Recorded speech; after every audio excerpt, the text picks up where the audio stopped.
नमस्कार, मैं सूर्यकांत तिवारी एक व्यवसायी हूं तथा पिछले 20 वर्षों से कोल के साथ विभिन्न प्रकार के व्यवसाय करता आ रहा हूं। सामाजिक क्षेत्र से जुड़ा हुआ व्यक्ति हूं और अपने सामाजिक उत्तरदायित्व का निर्वहन करते हुए व्यवसाय करता आ रहा हूं। मैं व्यवसायिक जगत के अलावा सामाजिक राजनीतिक क्षेत्र से भी जुड़ा हुआ हूं। मेरी राजनीतिक विचारधारा चाहे जो भी हो, मेरे संबंध सभी से अच्छे रहे हैं। जब प्रदेश में भारतीय जनता पार्टी की सरकार थी तब भी मंत्रिमंडल के वरिष्ठ जनों और भाजपा पदाधिकारियों से मेरे बहुत मधुर संबंध थे। भाजपा के शासन के 15 वर्षों में भी मैं एक कारोबारी था और आज भी हूं।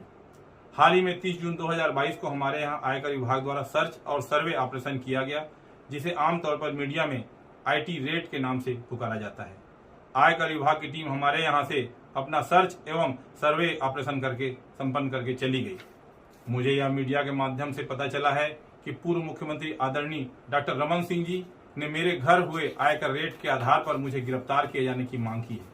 मुझे इस बात का बेहद दुख है कि किसी सक्षम पदाधिकारी द्वारा मुझे अपराधी घोषित किए जाने से पहले ही डॉक्टर रमन सिंह ने स्वयं जज बनकर बिना किसी सुनवाई के अपना फैसला सुना दिया और मुझे गिरफ्तार किए जाने की मांग कर दी। डॉक्टर रमन सिंह एक वरिष्ठ राजनेता हैं, 15 वर्षों तक प्रदेश के मुख्यमंत्री और उससे पूरे 2 साल तक केंद्रीय राज्य मंत्री रहे हैं। मुझे लगता है उन्हें यह अच्छी तरह से मालूम होगा कि आयकर की कार्रवाई होने मात्र से व्यक्ति अपराधी सिद्ध नहीं हो जाता। आज मेरे जो भी व्यावसायिक प्रतिष्ठान हैं और वे कोई आज से नहीं चल रहे हैं। मैं 2002 से कोल व्यवसाय में काम कर रहा हूं और ये बात डॉक्टर रमन सिंह जी एवं सभी लोग अच्छे से जानते हैं। मेरे घर पर आयकर द्वारा जो सर्च एवं सर्वे किया गया, उसमें अगर कोई भी संपत्ति प्रश्नाधीन होती है या कहीं टैक्स संबंधी कोई बात आती है तो उसे निराकरण की एक निर्धारित व्यवस्था है। यदि हमारे प्रतिष्ठानों पर कोई टैक्स दायित्व निकलेगा तो उसे हम चुका देंगे। हम व्यापारी हैं, कोई अपराधी नहीं है। डॉक्टर रमन सिंह जी, फिर भी यदि आप मुझे अपराधी घोषित करके जेल में डलवाना चाहते हैं तो मुझे स्वीकार है, लेकिन जेल के जिस सेल में मैं रहूंगा उसके ठीक बाजू वाले सेल में आपको भी रहना होगा, क्योंकि आपका कार्यकाल भी कोई बेदाग नहीं रहा है। आपके कार्यकाल में आपके मंत्रियों पर जमीन की भारी मात्रा में अफरा तफरी के आरोप लगे थे, उसके लिए आपको भी जेल जाना चाहिए। आपके पुत्र अभिषेक सिंह उर्फ अभिषाक सिंह के नाम से पनामा पेपर्स रंगे हुए थे। टैक्स हेवन देशों में बैंक खाते खोलकर अपनी काली कमाई छिपाने के आरोप लगे थे। आपकी जिम्मेदारी भी आपको स्वीकार करके जेल जाना चाहिए। आपके कार्यकाल में हजारों करोड़ रुपए का नागरिक आपूर्ति निगम घोटाला हुआ था। आपकी ही जांच एजेंसी EOW ने जो डायरी जब्त की थी उसमें स्पष्ट उल्लेख था कि किसी भी सीएम मैडम सीएम को पैसे दिए जाते थे, उसके लिए आपको नैतिकता के आधार पर जेल चले जाना चाहिए। प्रदेश के बच्चे में चर्चा थी कि सीएम हाउस में बैठे आपके कुछ स्वजन प्रदेश में तबादला उद्योग चला रहे हैं और इतनी कमाई कर रहे थे कि घर पर आपको नोट गिनने की मशीन लगानी पड़ी थी। आपने अपने दामाद डॉक्टर पुनीत गुप्ता को दहेज में DK हॉस्पिटल दिया था, जिसने वहां मनमानी की, भारी भ्रष्टाचार के आरोप पर घिर गए थे। आपके विभागीय मंत्री भी जिसके सामने नहीं चलती थी। ऐसे दामाद को फ्री हैंड देकर जनता के पैसों की लूट का अवसर आपने उसे दिया, उसके लिए आपको जेल जाना चाहिए।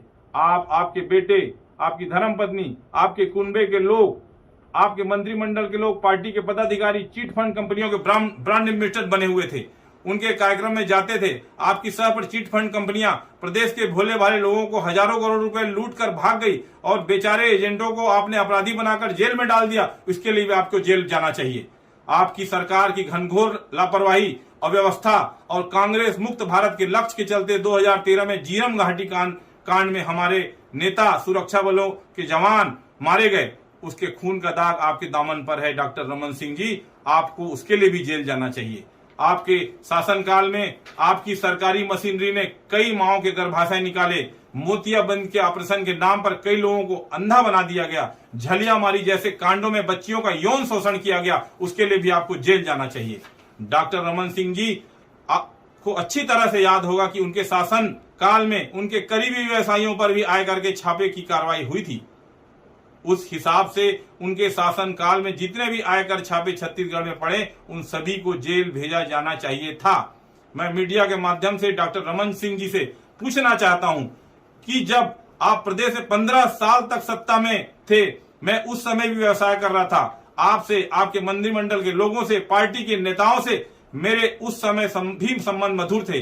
क्या आपने या आपके किसी मंत्री ने मेरी उस समय कोई भी अनुचित मदद की थी? मेरे सभी से मधुर संबंध रहे हैं। न तो मैंने कभी उस समय किसी की सहायता ली और न आज किसी की सहायता ले रहा हूं।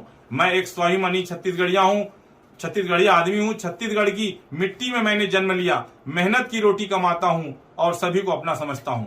मुझे यह बात समझ नहीं आ रही है, डॉक्टर रमन सिंह आयकर विभाग की इस कार्रवाई को क्यों राजनीतिक रंग देना चाहते हैं। मैं आपको बताता हूं डॉक्टर रमन सिंह जी क्यों इसे राजनीतिक रंग दे रहे हैं। 30 जून को आयकर विभाग ने हमारे यहां छापा मारा। आयकर की छापामार टीम ने हमारे यहां घर पर छापा बोला, हमारे घर के लोगों को भयभीत किया। आयकर की टीम को अधिकार नहीं होता कि वो सर्च एवं सर्वे की कार्रवाई के दौरान किसी से मारपीट करे, लेकिन मुझे आयकर टीम द्वारा मारपीट की गई। 3 दिन तक मुझे सोने नहीं दिया गया। मुझे बहुत प्रकार से मेंटली और फिजिकली टॉर्चर किया गया। आयकर टीम के अफसरों ने मुझ पर दबाव बनाया कि मैं किसी प्रकार से अपने व्यवसाय में मुख्यमंत्री सचिवालय की उप सचिव श्रीमती सौम्या चौरसिया का नाम जोड़ दूं, बयान दे दूं उनके खिलाफ। परंतु जब मेरे किसी भी व्यवसाय से उप सचिव सौम्या चौरसिया जी का कोई संबंध ही नहीं, तो मैं ऐसा झूठा बयान कैसे देता। श्रीमती सौम्या चौरसिया से मेरे पारिवारिक संबंध है। उनके घर के सभी लोग मुझे जानते पहचानते हैं। उनसे मेरी बीच बीच में टेलीफोनिक बात भी होती है। मैं जब कभी जनता के काम करवाने के लिए मुख्यमंत्री कार्यालय जाता हूं तो कई बार मेरी उनसे भेंट और मुलाकात होती है। श्रीमती सौम्या चौरसिया अकेली अधिकारी नहीं है जिनसे मेरे अच्छे संबंध है। प्रदेश के भाजपा शासन के और वर्तमान शासन के अन्य अधिकारियों से भी मेरे संबंध हैं। श्रीमती सौम्या चौरसिया मेरे घरेलू संबंध, सामाजिक संपर्क है। मेरे व्यवसाय से उनका दूर दूर तक कोई संबंध नहीं है। परंतु आयकर विभाग वाले किसी भी तरह से मुझे साम दाम दंड भेद से यही कहलवाना चाहते थे। इसलिए उन्होंने मुझे प्रदेश में सत्ता परिवर्तन करके मुख्यमंत्री बनने तक का प्रस्ताव दिया। मुझे आयकर की टीम के अफसरों ने यह भी अकेले में कहा कि प्रदेश के 40 से 45 विधायकों से मेरे बहुत अच्छे संबंध हैं, उनकी एक सूची बना लूं। बाकी विपक्ष के विधायक के सहयोग से प्रदेश में सत्ता पलट हो जाएगी और आपको मतलब मुझे छत्तीसगढ़ का एकनाथ शिंदे बना देंगे। इसके लिए मुझे अपने व्यवसाय से श्रीमती सौम्या चौरसिया का नाम जोड़कर बयान देने कहा गया, जिससे मैंने साफ इनकार कर दिया, जिसके कारण हमें आयकर वालों ने इतना टॉर्चर किया। मैं एक व्यवसायी हूं। लोकतंत्र में और इस देश के संविधान में, इस देश के कानून में मेरा पूरा विश्वास है। मेरे साथ आयकर विभाग के लोगों ने जो भी किया है, जितना भी मुझे टॉर्चर किया, मुझ पर अमानवीय दबाव डालकर जो भी झूठे बयान दिलवाने का प्रयास किया गया, उसके विरुद्ध मैं न्यायालय की शरण में जाने वाला हूं। कितने दुख की बात है कि केंद्रीय एजेंसियां केंद्र सरकार के एजेंट के रूप में विपक्ष शासित राज्यों में तख्ता पलट करने के लिए इस हद तक गिर गई हैं। इसीलिए आज देश में धारणा बन गई है कि केंद्रीय एजेंसियां विपक्ष का दमन करने का हथियार बन गई है। केंद्रीय एजेंसी कार्रवाई करती है, डॉक्टर रमन सिंह या धर्म कौशिक जैसे बड़े लोग उसे राजनीतिक रंग देकर उसका लाभ उठाने का प्रयास करते हैं, जो कि उचित नहीं है। यदि किसी प्रकार के नियम कायदों को लेकर कोई चूक हुई है तो उसे सुधारा जा सकता है। उसके लिए एक राजनीतिक तमाशा खड़ा करने की कोई आवश्यकता नहीं है। यदि व्यापारी होना, कारोबार करना गुनाह है, यदि जीवन में उन्नति करना अपराध है, यदि नियम कायदों की चूक हो जाना अपराध है, तो मैं बेशक अपराधी हूं और मुझसे वैसा ही बर्ताव किया जाए जैसे एक अपराधी से किया जाता है। मुझे कोई आपत्ति नहीं है।